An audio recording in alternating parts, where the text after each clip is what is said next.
నేను వస్తానండి. ఒక్క నిమిషం. బండిని లోపల పార్క్ చేయాలా? వద్దండి, మీరు తీసుకువెళ్ళండి. ఏమండి, కారే వద్దండి, నేను క్యాబ్లో వెళ్ళిపోతాను. ఇంత వర్షంలో క్యాబ్ దొరకడం చాలా కష్టం. పర్వాలేదు, తీసుకువెళ్ళండి. మార్నింగే వచ్చి కార్ ఇవ్వండి. నాకు హెల్ప్ చేసి మీరు వర్షంలో వెళ్ళటం ఇబ్బందిగా ఉందండి, అర్థం చేసుకోండి. ఏమండి, నా పేరేంటో కూడా మీకు తెలీదు.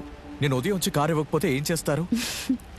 మిమ్మల్ని చూస్తే అలా అనిపించటం లేదు. నాకు నమ్మకం ఉంది. తీసుకువెళ్ళండి.